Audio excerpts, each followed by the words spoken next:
Assalamualaikum warahmatullahi wabarakatuh. Berjumpa lagi dengan kami di channel Sajadah Kiai. Kali ini kami akan membahas kisah sahabat Nabi, Fairuz Ad-Dailami, penumpas Nabi palsu. Rasulullah Shallallahu Alaihi Wasallam bersabda, Fairuz seorang yang diberkati, berasal dari keluarga yang penuh berkah. Sekembalinya dari Haji Wada, Rasulullah Shallallahu Alaihi Wasallam sakit.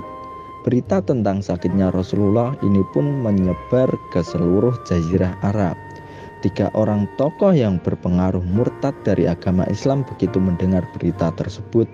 Mereka adalah Aswad Al-Ansi di Yaman, Musailamah Al-Kadzab di Yamamah, dan Tulaihah Al-Asadi di perkampungan Bani Asad.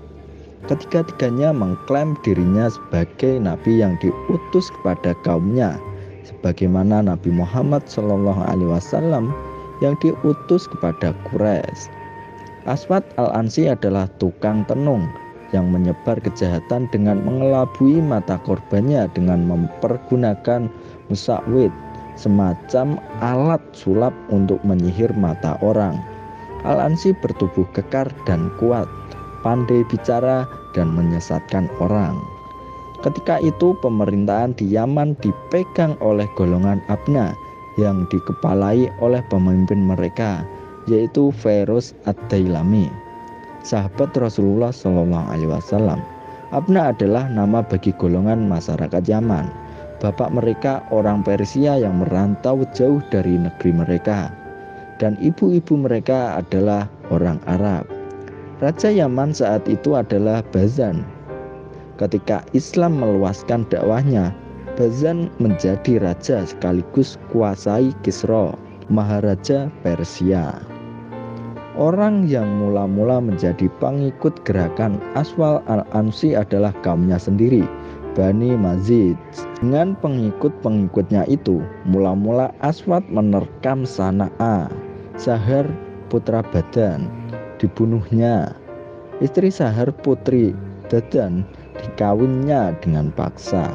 Dari Sana'a, Aswad Al-Ansi menyerang daerah-daerah lain, sehingga dalam tempo waktu yang singkat, daerah yang luas bertekuk lutut di bawah kekuasaannya, hampir mencapai seluruh daerah antara Hadramaut hingga Thaif, dan antara Bahrain hingga Aden. Ketika Rasulullah mendapat laporan tentang gerakan Aswad Al-Ansi yang murtad dan mencaplok Yaman, beliau mengutus 10 orang sahabat membawa surat kepada para sahabat yang dianggap pantas di Yaman. Isi surat tersebut memerintahkan mereka untuk bertindak menumpas bencana yang membahayakan iman dan Islam. Beliau memerintahkan supaya menyingkirkan. Setiap sahabat yang menerima surat perintah tersebut segera tergugah untuk melaksanakan. Orang yang mula-mula bertindak melaksanakan perintah Nabi adalah Fairuz Ad-Dailami. Fairuz kemudian menemui Dazan, saudara sepupunya. Setelah itu mereka berdua menemui Qais dan menunjukkan surat Rasulullah kepadanya. Mereka juga mengajak Qais segera bertindak sebelum terlambat. Qais dengan senang hati menerima ajakan mereka. Bahkan ia berjanji akan menumpas Aswad dari dalam. Dadan adalah putri paman Fairuz yang dikawini paksa oleh Aswad setelah membunuh suaminya, Sahar bin Badan. Dialah yang memegang peran penting dalam pembunuhan Aswad, sang nabi palsu. Bazan kemudian menceritakan seluk-beluk istana ketika Fairuz mengunjunginya. Ternyata tiap ruangan di istana Aswad dipenuhi para pengawal. Hanya satu bangunan dalam istana itu yang tidak dikawal, yakni sebuah ruangan dalam puri. Kamar tersebut tidak dikawal karena telah dikelilingi parit dan terletak agak jauh. Dari sini ke sana ada lapangan. Bila malam sudah mulai gelap, lubangilah dinding kamar itu. Nanti kamu akan memperoleh senjata dan lampu di dalam. Aku akan menunggumu di sana. Sesudah itu masuklah ke ruangan dalam, maka bunuhlah dia. kata Bazan pada Fairuz. Tetapi melubangi dinding tembok seperti puri ini bukanlah pekerjaan yang mudah. Jika kebetulan ada orang lewat, tentu dia akan berteriak memanggil pengawal. Akibatnya akan buruk sekali, kata Fairuz sedikit keberatan. Kamu benar, tapi aku mempunyai pikiran lain yang lebih baik. Apa itu? Besok pagi, kata Bazan. Kirim kepadaku seorang yang kamu percayai untuk menjadi pekerja. Aku akan menyuruhnya membuat lubang dari dalam, namun tidak sampai tembus. Tinggalkan setipis mungkin supaya kamu dapat mencoblosnya dengan mudah malam hari. Cara yang baik sekali, timbal Fairuz. Setelah itu, Fairuz pergi memberitahu rekan-rekannya tentang rencana yang telah disepakati dengan Badan. Mereka pun menyiapkan segala sesuatunya, bertindak dengan sangat hati-hati dan rahasia, serta menetapkan kata-kata sandi. Aksi akan dilakukan esok hari di waktu fajar. Ketika malam mulai gelap dan waktu yang ditentukan sudah tiba, Fairuz dan kawannya pergi ke sana. Dinding yang dimaksud berhasil ditembus dengan mudah. Mereka kemudian masuk ke dalam gudang dan mengambil senjata yang telah disiapkan Bazan. Setelah itu mereka mengelilingi Puri Aswad. Badan telah berdiri di muka pintu. Dia memberi isyarat kepada Fairuz dan kawannya. Begitu masuk kamar, mereka mendapati Aswad tengah tidur mendengkur.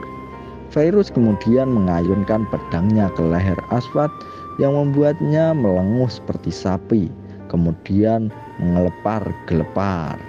Ketika pengawal mendengar lenguan Aswad, mereka datang Puri, lalu bertanya pada Bazan, "Ada apa?" "Tidak ada apa-apa, kembalilah kalian.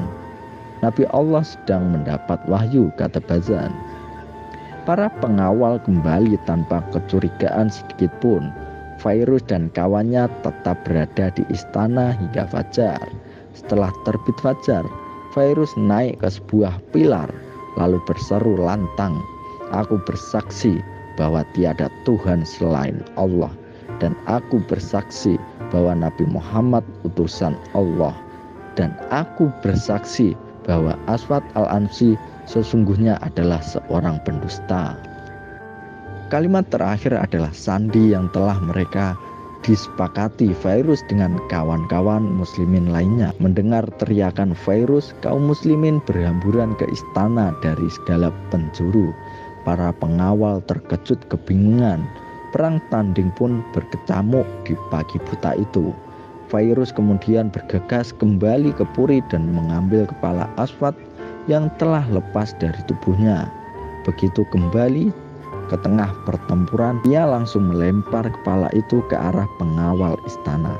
Melihat kepala Aswad menggelinding di hadapan mereka, nyali prajurit istana langsung ciut. Sebaliknya kaum muslimin yang bersemangat menyerbu dan menyerang musuh-musuh Allah. Pertempuran pun usai dengan kemenangan di pihak muslimin. Begitu matahari mulai menebar kehangatan cahayanya, Fairuz menulis surat kepada Rasulullah, menyampaikan kabar gembira bahwa musuh-musuh Allah telah ditumpas habis. Namun ketika utusan kami sampai di Madinah, mereka mendapati beliau telah berpulang ke rahmatullah, kata Fairuz lirih. Rasulullah SAW wafat tidak lama setelah menerima wahyu yang mengabarkan bahwa Aswad al-Ansi telah terbunuh persis saat kejadian. Maka beliau bersabda dengan para sahabat, "Aswad al-Ansi telah meninggal dunia tadi malam, dibunuh oleh orang yang penuh berkah dan berasal dari rumah tangga yang diberkahi." "Siapa orang itu wahai Rasulullah?" tanya para sahabat.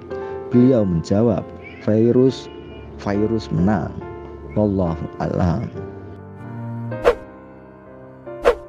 Terima kasih telah menonton video kami. Jangan lupa like, comment, share, dan subscribe channel Sajadah Kiai, serta bunyikan loncengnya agar tidak ketinggalan video-video terbaru kami.